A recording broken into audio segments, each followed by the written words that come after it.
ning kowe ora ndek unggah-ungguh, ora ndek tata krama. Kowe ora mbasani karo Bagong. Monggo kudune kowe basa karo aku. Tuwa aku mbangane kowe, ning kowe batur, ning aku wong tuwa. Bong, ben pokoke kudu tak luwih sero pokoke. Ana sero volumeku tak gedhekke. Terus saiki kowe ngecek karo bapak wong sekeng. Tak tonton saka ngendi aku tak takon. Kowe takon wong semene iki sing do kerep ndelok wayang. Kowe ngerti nek bapak iki ora wong kere, bapak iki dewa. Sang Hyang Ismanta ya, Tru. Ismaya, ha? Ismaya. Ismanta apa Ismaya? Ismaya. Oh ya Ismanta tukang cukur. Ha iya. Bagong, nun. Kok ora nganggo klambi, ora nganggo sandangan kaya kakangmu? Teles e. Teles piye? Karang nggih nganu kudanan terus kula pepe. Ha niki mau dijakane Petruk terus langsung budal. Antene nggih nganten niki karang wong ora duwe sinuwun mboten napa-napa. Sing penting kula niku ora colong jupuk, kula ora tumindak ala. Arep sandangan kula elek kaya ngeten. Sing wigati rak pokoke kula tumindake apik. Lho la iya, aku yo mung ngandani yen to nganggo tata krama. Nggih nyun ngapunten diapunten nggih. Ya wis ora apa-apa sesuk meneh nek sowan ratu ngandhani nganggo ingkang jangkep. Nune nggih ngestakaken dawuh. Yai Prabu. Wonten timbalan Koko Prabu. Dumunten katimbalan nama wigatosipun Petruk dene sowan wonten negari Kamarta. Menawi sekinten sowanipun Petruk menika sae Paduka Yai Prabu Gedang Legahi Bawa Leksana nanging menawi namung bebudhek banyu bening kawontenan Praja ing Ngamarta. Kedahipun Petruk dipun emutaken. Koko Prabu kasinggihan mekaten. Mugi kepareng lenggah ingkang langkung prayogi. Panakawan Petruk sawise satata nggonmu ngadhep ngarsan ingsun. Padha rarja sapraptanira Panakawan Petruk. Nunamit pasang Kalimantabi tinebine ngilodoni dumawahing tawang tuwang. Linepatna ing tolak manu sinuwun. Lepat diagung pangaksami kula ngrumaosi bilih kula menika namung Panakawan. Kula menika namung batur, kula menika namung kawula andhap panggenan kula. Mila menawi wonten kiranging tata krami, kiranging unggah-ungguh nyuwun pangapunten sinuwun. Nyuyu Petruk ora dadi ngopo. Wilujeng sowan kula bekti kula kunjuk. Panakawan ndak tampa pangestuku tampanana kula pundhika jimat paripe dayana ing kasantosan paring pangestu paduka Gusti kula ingkang sinuwun amawahana kabagyaning gesang kula. Iya Panakawan Petruk prayogakna niki sanget anggen kawula ndadosaken jimat. Panakawan Bagong padha rarja sapraptamu. Pangestunipun sinuwun Prabu Darma Kusuma wilujeng bekti kula kunjuk sinuwun. Iya Bagong ndak tampa pangestuku tampanana Panakawan Bagong kula pundi nggo jimat paripe dayanana ing kasantosan paring pangestu paduka amawahana kabagyaning gesang kula. Iya Bagong prayogakna nune nggih sampun boten kirang prayogi pisuwan kula. Petruk kantong bolong padha rarja sapraptamu. Sinuwun Darawati wilujeng bekti kula kunjuk. Pangestuku tampanana Petruk nune nggih kula pundi nggo jimat paripe Panakawan Bagong padha rarja. Sinuwun Darawati wilujeng bekti kula kunjuk nggih Den. Iya Bagong. Pangestuku tampanana Panakawan, kula pundi nggo jimat paripe dayanana ing kasantosan. Panakawan Petruk padha rarja sapraptamu. Pangestunipun Ndara Baladewa wilujeng bekti kula kunjuk. Ya tak tampa pangestuku tampanana. Bagong padha rarja sapraptamu. Pangestunipun Ndara Baladewa wilujeng bekti kula kunjuk. Ya prayogana. Nune nggih sampun boten kirang prayogi. Petruk, dalem Den, slamet tekamu. Wilujeng bekti kula kunjuk. Ya. Pangestuku tampanana. Nune nggih, Bagong, dalem Den, slamet tekamu. Pangestunipun wilujeng prayogana. Nune nggih, sampun boten kirang prayogi, Ndara. Panakawan Petruk Bagong padha rarja. Ndara Janaka wilujeng bekti kula kunjuk. Ndara Janaka wilujeng bekti kula kunjuk. Iya Panakawan prayogana. Panakawan Petruk lan Bagong padha rarja. Ndara kembar wilujeng Den bekti kula kunjuk. Ndara kembar wilujeng Den bekti kula kunjuk. Iya tak tampa prayogakna Panakawan. Sampun boten kirang mriki pisuwanipun ngabdipun Petruk. Petruk kantong bolong wonten dawuh sinuwun. Mono gage matura. Sowan moning Praja Ngamarta iki saka karepmu dhewe apa pancen diutus dening bapakmu Semar? Yen pancen diutus dening bapakmu Semar, apa wigatine? Yen pancen saka karepmu dhewe, duwe perlu apa Petruk dene sowan ana ngersaning Bendara? Sampun marangaken matur sinuwun. Iya wis ndak keparengake, matur sembah nuwun. Namung sakderengipun kula matur kepareng kula ngaturaken tebah Siti Sekol binunteling ngron klapa. Apuren ta mbok bilih wonten lepat kula anggen kula munjuk atur sapa paduka Sang Nata. Menawi wonten cewek ing ngatur diagung pangaksami jer kula menika namung Panakawan, kula menika namung batur. Kula menika namung kawula. Mila menawi wonten duna dungkap kiranging tata krami Subasita langunggah ungguh kula nyuwun pangaksami. Ora dadi ngopo Panakawan. Mula diage matura Petruk, matur sembah nuwun.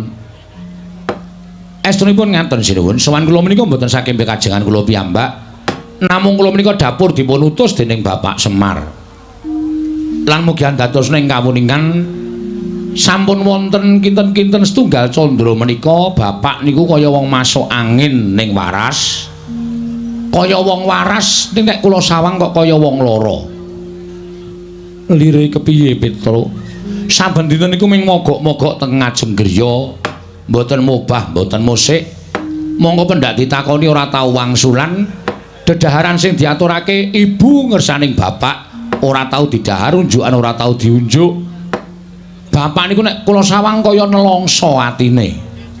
Mula suwe-suwe kula kalih Gareng kalih Bagong tumuli sowan ngersaning bapak. Nanjeke apa to wigatine?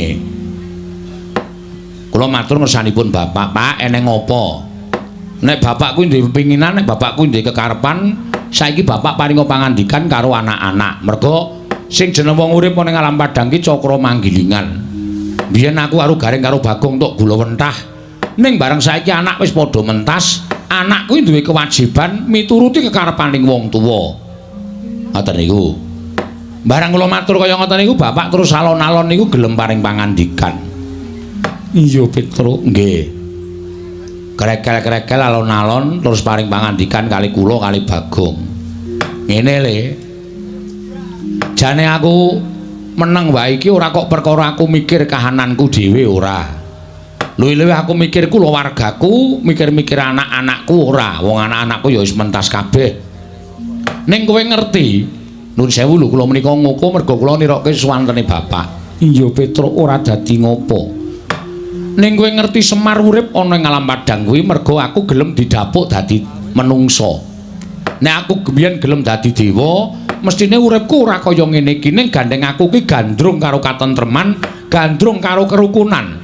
Mula tinimbane aku dadi dewa ning Suralaya, luwung aku dadi titah minangka pamomong, duwe kewajiban momong para satriya ing ngateteken ati suci pepayung budi rahayu. Iya Panakawan. Aku momong mbahne Pandhawa wiwit Prabu Sentanu Begawan Palasara kuwi tak mong kabeh.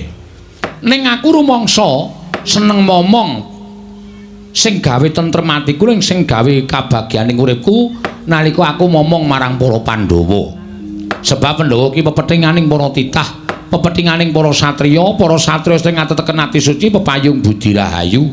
Nggonku momong para Pandhawa tak ati-ati wiwit kuncung nganti gelung, wiwit jabang nganti craprang supaya besok Pandhawa ki dewasane dadi mustikaning para satriya.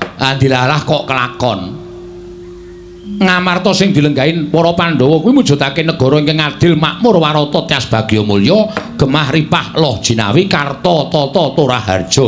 Kawula uripe padha ayem tentrem matsinamatan daya dinayan, tunggal cipta rasa karsa lan karyane. Mula Ngamarta jaman semana kondhang negara ingkang panjang punjung kalukengrat ing bab apa-apane mesti kabeh padha meri marang negara Ngamarta.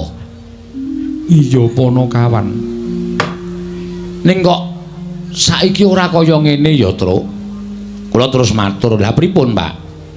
Ngamarta iki kok adoh sungsate karo biyen. Biyen kondhang negara kebak katentreman, biyen kondhang negara kebak karukunan." Ning saiki tontonen kawula Ngamarta sithik mboko sithik padha tetel kapercayane marang hukum, padha tetel kapercayane marang ratu Gustine, wekasan akeh kawula ingkang padha nggudel bingung numbuk bentus nggugu sak karepe dhewe. Sawangan kabar sumebar ngendi-ngendi regejegan, ngendi-ngendi padha bentak sirah, malah ngendi-endi ana paten pinaten mung perkara bab ingkang sepele, mentara karo sanak kadange, mentara karo mitra karuwe, luwih-luwih mentara karo sedulure. Kanan sing kaya ngene iki kok aku miris, Tru. Nek kanan kaya ngene iki tak nengke wae, Ngamarta kuwi ora nganti sak siliring bawang, sak umuring jagung, sak uruping damar, mesti negara Ngamarta bakal rubuh remuk bubuk dadi rempon. Mergane apa? Kawulane wis rumangsa ora tentrem. Lah apa to sebabe kawulane kok rumangsa ora tentrem? Merga ana jarak ing antaraning kawula lan Ratu Gustine. Ratu Gustine ora gelem nyaket kanang para kawula. Kawulane ora percaya karo Ratu Gustine. Lah menika papan-papan panembah ora padha diparani, papan-papan pasinaon ora padha diparani, sing diparani papan-papan maksiat. Mula Ngamarta saiki lagi tak arani anjlok morale para kawula. Merga wis ora ngerti rasa kamanungsan, wekasan akeh regejegan, akeh sing padha nggunakake hukum rimba sakarepe dhewe, mongko lali yen to melu sawijining negara ingkang duwe pernatan hukum ingkang wajib diugemi. Iya Petro, nggih. Nah, kanan sing kaya ngene iki arep tak dandani, Tru. Bapak ngendika ngoten. Bapak ajeng dandan-dandan pripun? Merga nek iki nganti rusak tenan negara Ngamarta, sing disalahke sepisanan karo Dewa Uduka Pandhawa. Ning Semar sing momong para Pandhawa kok gagal sarta ora kasembadan mujudake negara ing adil makmur warta tias bagya mulya. Mula sing ditutuh aku ora sembodo dadi pamomong, ora sembodo dadi pengayom. Mula nek nganti Ngamarta iki tak nengke wae, aku sing kesalahan. Lah, aku meneng wae iki aku duwe gagasan kepengin bangun kayangan. Lah kula mak tratap. Semar kok bangun kayangan niku, Semar niku nuwun sewu wong sekeng, wong ora duwe, wong melarat. Kok arep bangun kayangan niku terus kula tuwuh tandha pitaken. Saderenge kula matur kata-kata kersanipun Bapak, Bapak wis ngendika, kowe aja kaget. Kowe aja kaget. Aku nganggo tembung bangun kayangan iki ora bangun papan sing magrong-magrong, papan sing apik, papan sing becik, saka emas mutiara jamrut hergeni kuwi ora. Ning aku pengen bangun negara Ngamarta kuwi uripe kawulane embane kaya ning kayangan. Kayangan iki kebak matsinamatan, kebak karukunan, kebak katentreman, ora ana rasa daya-dinaya, ora ana rasa meri siji lan sijine, anane mung padha tetunggalan manunggal, sayuk rukun yen abot padha dipikul yen enteng padha dicangking niku kayangan. Lah mulane aku pengen mujudake Ngamarta ki embane kawula uripe kaya ning kayangan. Kula matur, wah niku bab sing boten gampang lho, Pak. Gampang. Waton Pandhawa gelem rawuh ning Karang Kadempel, sinambi mundi pustaka Jamus Klimasada, aku iso mujudake kayangan sing mapan ana negara Ngamarta. Lah sebabe napa kok Pandhawa kudu rawuh teng Karang Kadempel? Merga Pandhawa tak kanthi dadi siji karo para kawula. Pandhawa tak kanthi nyawiji karo para kawula. Merga kawula kuwi ora perlu dinahi dhuwit, ora perlu dinahi brana picis, ning dicedhaki rasane, dicaketi karo pangarepe. Dicaketi atine. Kawula nek dicedhaki artine dening para pangarepe niku mboten sah diwenehi napa-napa, panjenengane mesti bakal sengkut gumregut bangun negara. Merga wis rumangsa digatheki karo Ratu Gustine. Mila sowan kula ngersanipun Sunan Prabu Darmakusuma menika ingkang sepisan ngaturaken sembah bekti ingkang ngangka kalih nglulusaken gegayohanipun Bapak. Iki menika mboyong para Pandhawa rawuh wonten ing Karang Kadempel sinambi mundi pustaka Jamus miyang jimat Klimasada mujudaken negari ingkang adil makmur warata tias bagya mulya. Cekap semanten atur kula. Wassalamualaikum warahmatullahi wabarakatuh. Iya Petro nggih. Wis rampung, Gong. Wis kare ngenteni jawabane piye? Ha iya. Menawa nganti Sinuwun Darmakusuma kersa rawuh ning Karang Kadempel, awak dhewe ngaturake panuwun. Nek ora takoni alasane apa. Merga ya awake dhewe mbantu karo para Pandhawa iki ngibarate sikil dienggo sirah, sirah dienggo sikil. Nek nganti mung diaturi rawuh ning Karang Kadempel kok semaya gedhe-gedhene ora kersa kuwi. Wis nek ngono Pandhawa kuwi pancen ora ngerti karo bales budi. Ora ngerti karo kabeciane awake dhewe sing wis dilakoni. Petro dalem. Aku tak taren karo kadang-kadangku dhisik ya Petro. Oh monggo, mboten napa-napa, mboten masalah.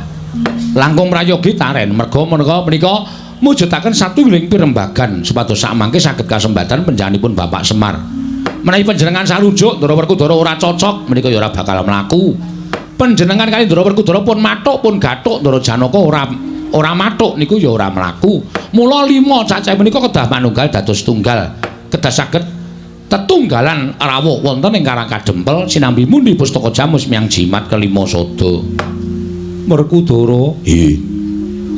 Miturut penemumu piye Dimas ature Petruk? Apa gegayuhaning Kakang Semar iki mau miturut Dimas Yodipati kepiye? Rasa kokian gunem sing tanpa guna. Ayo mangkat. Semar gedhe labuhane tumrap negara Ngamarta. Turaba ingkang bakal katindakake dening Semar kuwi gegayuhan sing apik, sing luhur. Ngangkat marang praja Ngamarta. Barep kakangku, ayo budal dina iki. Iya Dimas. Ngaturake panuwun ingkang tanpa pepindhan. Arjuna penemune si Adi kepiye? Petro, dalem den. Yen pancen bapakmu mbutuhke Prabeya, aja metu saka bapakmu. Madukara Usungana bandane ora bakal aku wegah. Waton bapakmu kasembadan bangun kayangan woning praja Ngamarta. Petro, matur sembah nuwun. Ndara kembar pripun? Petro, aku ya sarujuk. Petro, yen isih kurang Prabeya, yen perlu kasatriyanku digadhekke dhisik ora apa-apa. Sing wigati mengko bapakmu kelakon penjangkane. Wah, matur sembah nuwun tanpa pepindhan. Ndara Werkudara sarujuk, Ndara Janaka mathuk, Ndara kembar wis cocok. Monggo sinuwun. Samangke kula aturi paring dawuh. Kepareng paduka tedhak dhateng Karang Kadempel benjang menapa menawi saking pamayogi kula inggih dinten menika ugi kula dherekaken rawuh wonten ing Karang Kadempel sinambi mundi pustaka jamus miyang jimat kelima sada. Kusik Petruk sabar sawetara. Iye, sebabipun ewo kaya rasaku, bingung rasaku Petruk. Inggih, sebabe napa? Krana sowanmu kuwi kalah dhisik karo Koko Prabu Ndarawati. Lho, Sinuwun Ndarawati. Iya. Sinuwun Ndarawati rawuh mriki menapa wonten wigatos? Ana Petruk wigatosipun. Wigatine tanala kejaba nyuwun ngampil pustaka jamus kelima sada. Nyuwun ngampil pustaka jamus kelima sada? Iya. Dipun dadosaken menapa? Ngerti yen to negara Ndarawati ketaman pegebluk bisane waluya. Yen to tinumbalan pustaka jamus kelima sada. Mongko rawuh luwih dhisik tinimbang sowanmu. Kepiye meneh Petruk ingkang dhisik kudu tak dhisikake, ingkang keri ya kudu ngalah kelawan ingkang dhisik. Mula kang sangka kuwi yen to bapakmu kepengin rawuhing para Pandhawa kudu ngenteni pustaka jamus kelima sada kinarya usada negara Ndarawati dhisik. Samengko tumuli tak boyong marang Karang Kadempel Petruk. Oh. Gom, hah? Rasida le. Rasida ngapa? Ndara Werkudara wis cocok, Ndara Janaka wis mathuk, Ndara Neklastimbar wis oke, Ndara Puntadewa wis nyetujoni ning ana pepalang. Apa pepalange? Sinuwun Ndarawati. Sinuwun Ndarawati ngapa? Rawuh mrene rak. Sinuwun Ndarawati iki minangka kadang werdane para Pandhawa. Gosek. Sinuwun Ndarawati iki ya duwe karep, duwe sedya. Sedyane nyuwun ngampil pustaka jamus kelima sada. Arep ngapa e? Ndarawati ketaman pegebluk bisane waluya nirmala temah jati yen to tinumbalan pustaka jamus miyang jimat kelima sada. Piye? Monggo awake dhewe le sowan kalah dhisik karo Sinuwun Ndarawati. Mula Sinuwun Puntadewa kudu nglungguh Wibawa Leksana. Sing dhisik didhisikake, sing keri ya kudu keri. Mula awake dhewe saiki ora iso piye-piye anane ming nimpa bali matur karo bapak. Sik, aja kesusu. Aja kesusu piye? Kene aku sak sik matur, gentenan. Gentenan. Wis ta mundur. Oh iya, iya. Ning ora gawe masalah lho, Kong. Ora iki mung genahke kok. Nek ora tak genahke ndak rampung-rampung. Ya. Oh iki goblok kok terus ora. Mundur ana? Ya, mundur. Ning aku wis weling karo kowe aja gawe masalah. Ora, aku mung arep takon karo Sinuwun Prabu Darmakusuma. Ya. Masalahe apa Sinuwun Kresna kuwi pengen nyilun ngambil pustaka jamus kelima sada? Ya. Sing tata krama lho. Siap. Ya. Nuwun sewu sinuwun. Iya Bagong eneng apa? Ajeng nyuwun prisa. Arep takon apa? Sinuwun Ndarawati nyuwun ngambil pustaka Jamus Klimrada kangge menapa? Dinggo tumbal wadaling praja ing Ndwarawati. Ingkang wigati bakal kinarya tumbal wadaling praja Bagong. Nuwun sewu, kanggo tumbal Ndarawati kenging napa? Kena pagebluk. Akeh kawula ingkang esuk lara sore mati, sore lara esuk ketiwasan Bagong. Pun kula tampa pangendika sampeyan. Ning niki kula entuk ngrembug perkara sinuwun Ndarawati napa mboten? Ya wis sakarepmu Panakawan. Nek entuk ajeng kula jelaske. Nek mboten apa-apa, kula nyuwun palilahipun sinuwun Prabu Darmakusuma. Jalaran panjenengan menika nuwun sewu, Nalendra negari Ngamarta ingkang jenang wenang jenange bor dhateng kawontenan Datulaya. Sira arep matur apa Bagong? Namung atur keterangan. Iya, matur keterangan sing kepiye? Nuwun sewu nggih. Pegebluk utawa welaking Jawata. Niku nuwun sewu, niku diparingke sing gawe urip dhateng papan sing pancen menungsane niku ora iso dikandhani.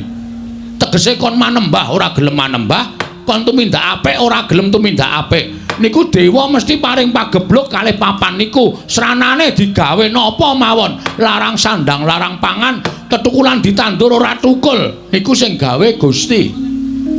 Iya. Nah sakniki kula aturi metung sinuwun. Nalendra Lenggah Siniwaka menika nuwun sewu sampun ngantos gampil gugu dhateng aturipun sinten kemawon. Mboten mawas menapa menika pepunden, mboten mawas menapa menika Nayaka lan Punggawa, kudu dipetung nganggo nalar sing ganep. Lire piye Bagong? Saniki kula tak takon.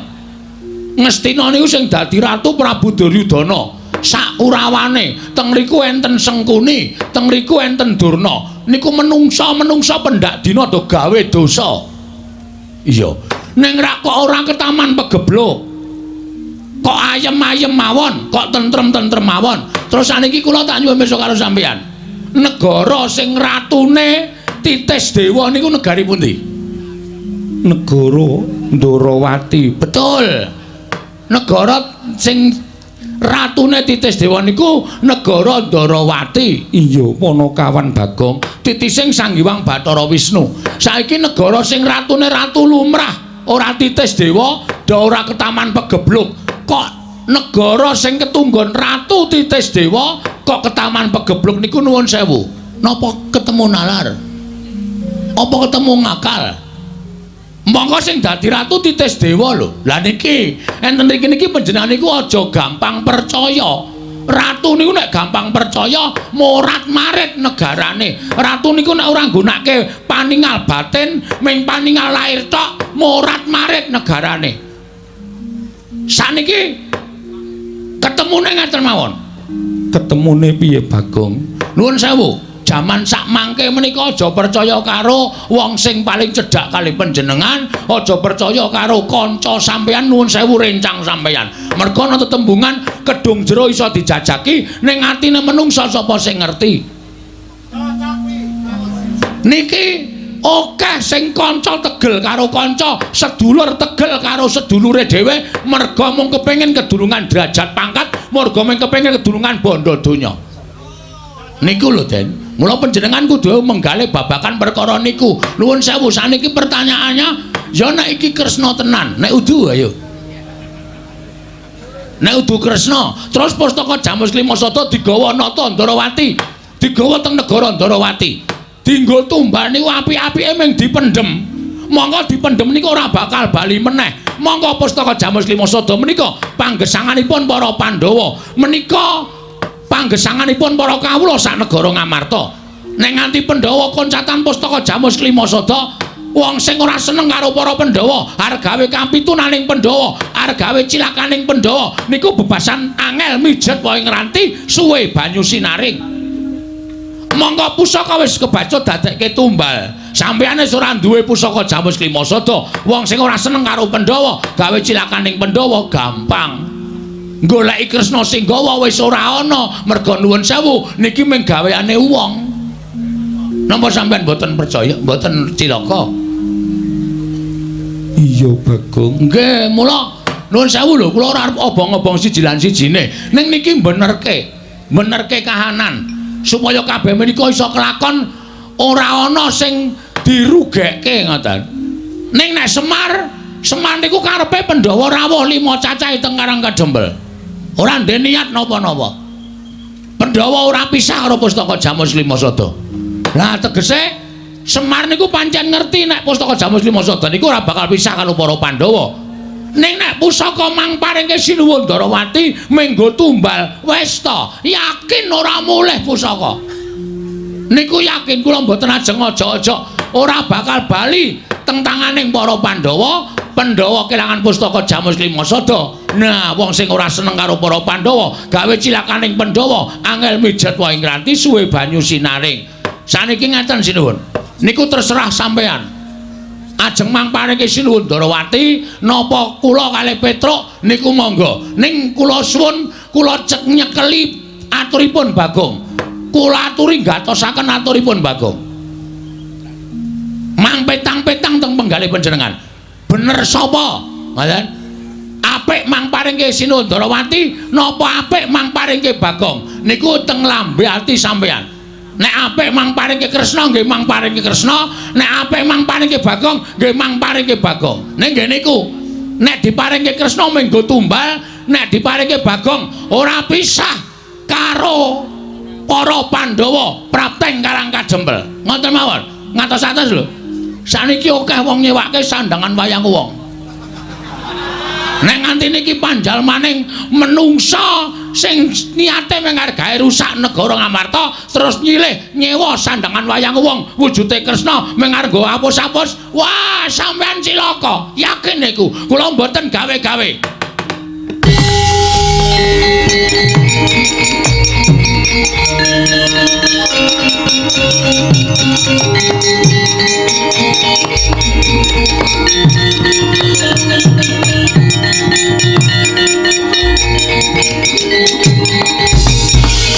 Manus maning jajalan skurtaning bawara iblis lanat. Bagong. Ponokawan Bagong. Mudyar kowe. Aku ora iso omong karo kowe to, rasa sok gawe masalah. Ora sok gawe perkara. Lho, kowe ngunek-unekke Sinuwun Darawati kakangne nesu. Terus? Kowe kakangne sapa? Kakangne Bagong. Kakangne nesu kok kakangku ora nesu? Anggo ngopo aku nesu ngewangi karo kowe? Dewangi terus. Ponokawan Bagong. Wonten dawuh. Aku tak takon karo kowe gage wangsul ngopi takonku andi pertitis. Derajatmu ya apa? Derajatmu ya apa? Batur kok ngene kok ratu. Nggih batur lho ya Ponokawan. Ponokawan ki papane ngendi? Teng isor. Kula menika namung kere. Kula menika namung Gedibal 17. Ing atase derajatmu ki wing batur kok dlangap-dlangap ucapmu ndrowili kaya grojokan. Kowe wani nyes Maranata Darawati kuwi adikku lanang. Terus. Wah aku diwangi terus. Aku suwe-suwe tratapane. Terus wae wangsulan ora apa-apa. Nuwun sewu, kula niku mboten ajeng wantun, kula niku mung nglereske. Kula niku mung benerke, ning cocok mboten. Nek Pustaka Jamus Limasada niku ajeng dipetha teng Darawati nggo tumbal niku mung dipendhem. Nggih to? Monggo nek dipendhem niku ora bali. Kula ngemutke Sinuwun Prabu Darmakusuma aja nganti gampang maringake Pustaka Jamus Limasada. Napa kula ngenten iki salah? Salah. Salah kula nggih napa? Kowe salah ora nyawang karo derajatmu. Nuwun sewu, Mas. Saniki kula tak takon, sampeyan iku titahe sapa? Titahe sing gawe urip. Kula ya titahe sing gawe urip. Kowe karo aku ki padha, Mas. Sing bedake mung derajat karo pangkat. Ngoten. Nek di mata Tuhan kita itu sama. Sama-sama manusia, aja sok tumindak kaya ngono kuwi, aja sok ngelokke kowe kere, kowe Gedibal, kowe iki mung welek nyolok mripat, dosa, Mas. Tak andani dosa sampean aja gagas kaya ngene iki, aja ngunekke kawula sing elek kaya ngene iki, aja ngunekke kawula sing ringkih kaya ngene iki. Sampean iso dadi ratu niku mergo tak coblos rai sampean. Gong, kowe le omong malah dadi masalah iki. Cerewet kowe mena. Untal dasmu sisan. Kon ngewangi ora gelem malah meden-medeni wis kowe cengok. Ala denane bacot wani ya bacot nyemplung kali. Wis terus ya mung kari ndodok. Lho. Kok mengkari ndodok piye ora? Samane ngunanake karo Bagong kleru. Napa kula kluput, kula ngemutke ratu Gusti kula. Napa kula kleru, kula ngemutke ratu Gusti kula. Prabu Puntadewa niku ratu Gusti kula. Nek ratu Gusti kula enten napa-napa nganti cilik lara gedhe mboten wonten terus sing mbayari kula ben sasi sapa? Kula wajib ngemutke ratu Gusti kula sing kleru. Apa kaya ngene iki dianggep salah? Salah perkara derajat pangkat, derajate nggon endi, pangkate nggon endi? Kula tak takon karo sampean. Sapa-sapa arep digetak, sapa-sapa arep digetak. Dume dadi ratu galak. Tangger iki kowe saiki ayo muni ya. Ombo-ombonan cangkem. Ombo cangkemku kasih. Sero suaraku wong. Lho ora lho iki tenanan.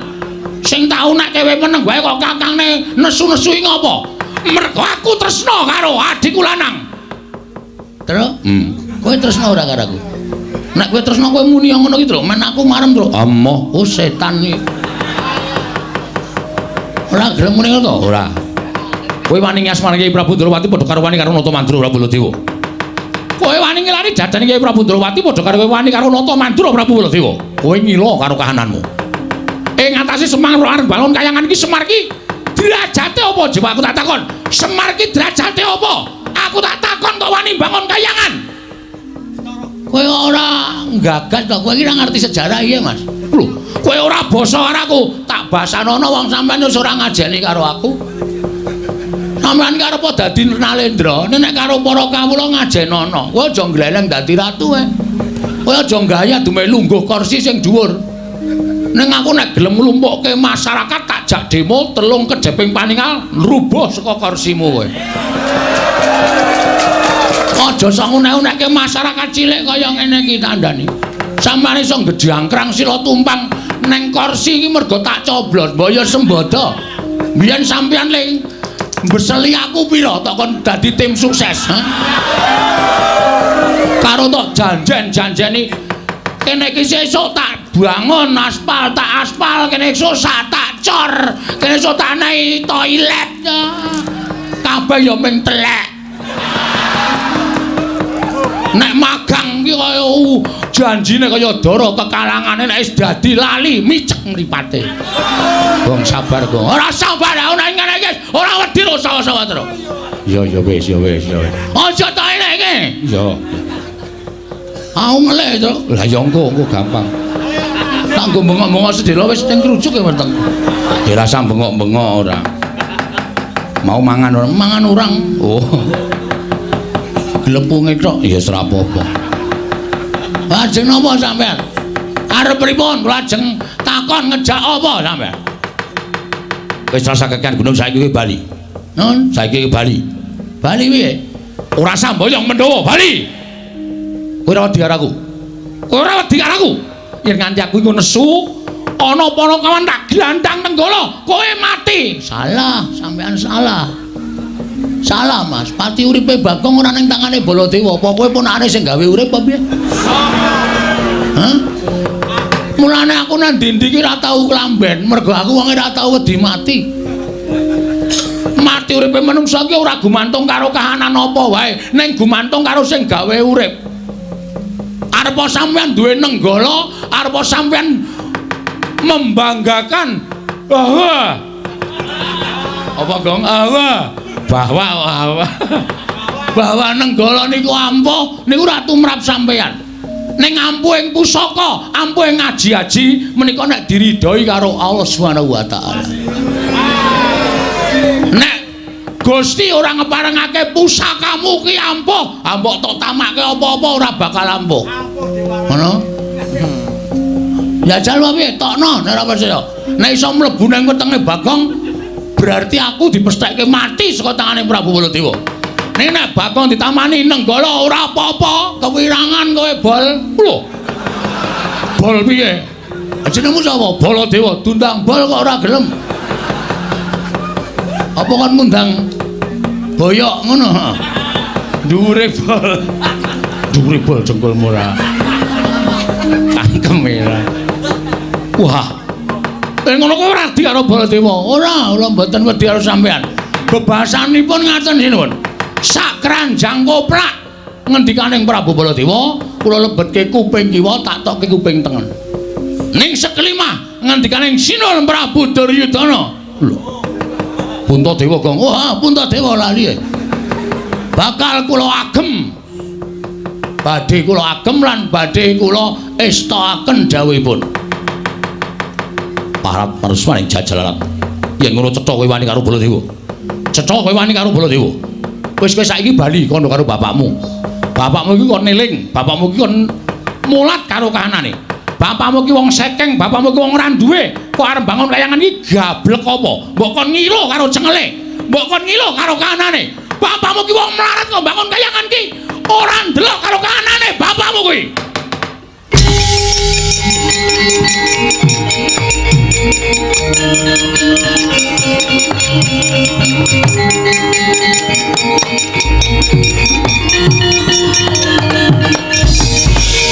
Bang, nganggo sopan le.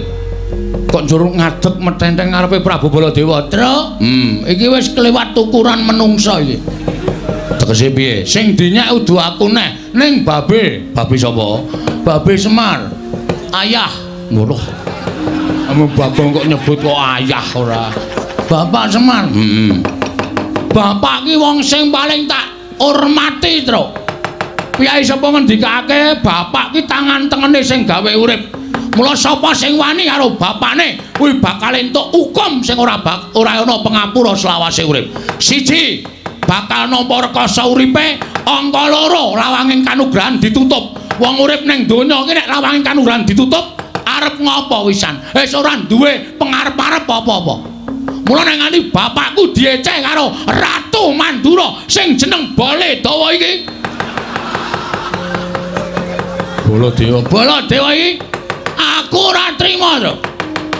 Gong iki malah dadi geger kriwikan, dadi grojokan, geguyun, dadi tangisan. Nek kowe ora wani mulya. Mulya ana. Kalakonane dhewe nang kene. Edan malah nyemprot-nyemprot idune. Aku urung raup to. Hus. Prabu Baladewa. Iye. Kowe aja sak kepenakmu dhewe ngonekke aku. Rada mundur sini, Pun. Iya. Mundur apa tak nesoni? Iya wis. Nek ngene iki ra wedi sapa-sapa. Karepmu piye? Kowe ngonekke aku kaya ngono. Karepmu piye kowe ngonekke bapak? Melek mripatmu kowe. Kowe ngonekke bapak wong sekeng gedhi bal 17, wong elek nyolok mripat tok sawang saka ngendi, ha? Aku wis ra nggo basa-basanan karo kowe. Percuma kowe tak basani. Wong kowe iki duwe derajat, duwe pangkat. Ning kowe ora ndek unggah-ungguh, ora ndek tata krama. Kowe ora mbasani karo Bagong. Monggo kudune kowe basa karo aku. Tuwa aku mbangane kowe, ning kowe batur, ning aku wong tuwa. Bong, ben pokoke kudu tak luwih sero pokoke. Ana sero volumeku tak gedhekke. Terus saiki kowe ngecek karo bapak wong sekeng. Tak tonton saka ngendi aku tak takon. Kowe takon wong semene iki sing do kerep ndelok wayang. Kowe ngerti nek bapak iki ora wong kere, bapak iki dewa. Sang Hyang Ismanta ya, Tru. Ismaya, ha? Ismaya. Ismanta apa Ismaya? Ismaya. Oh ya Ismanta tukang cukur. Ha iya. Sang Hyang Ismaya kuwi kakange Bathara Guru. Apa ta sambabe bapak kok medhun ning jagat? Sebabe apa, Tru? Ambo. Mugi ora donge kok nerangke ora. Mergo bapak ki gandrung karo kerukunan lan katentreman. Bapak gandrung karo keayeman. Bapak gandrung karo kerukunan ana ing jagat moh dadi dewa. Bapak ki nek gelem dadi dewa kae ning kayangan paling dhuwur. Kae bintange 3.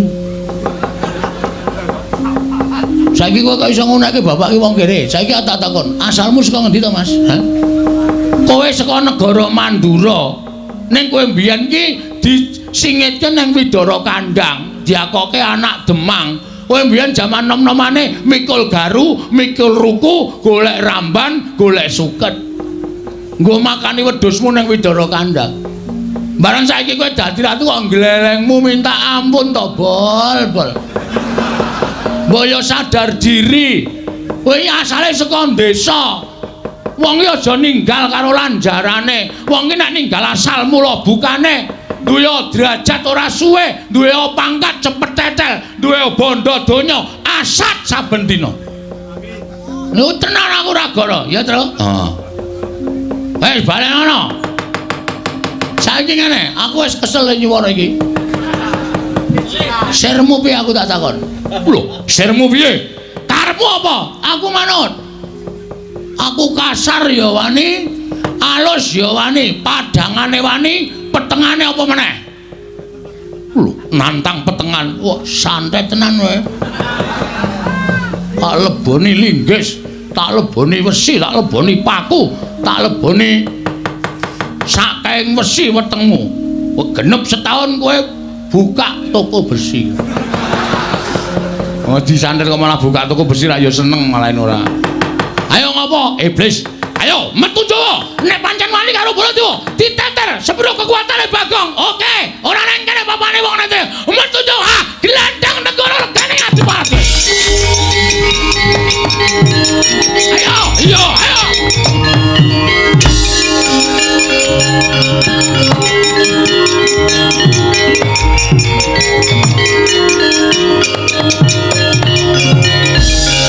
Loh, Gong. Kok balik meneh? Aku meng nyaut cagak kuwi mau apa? Sek mubeng ngono kuwi. Heeh. Wah, angel ngene kon mikir ya, Tru. Heeh. Ora paham? Heeh. Bagong piye kabul kawusanane? Kula tak metu mawon mungsuh Prabu Baladewa. Lah kok ora sida matur? Wis lak jame mungkin ndak dikira kewengen iki wis setengah 12 Tru. Ayo ngoyak Baladewa kok malah nang kono yo.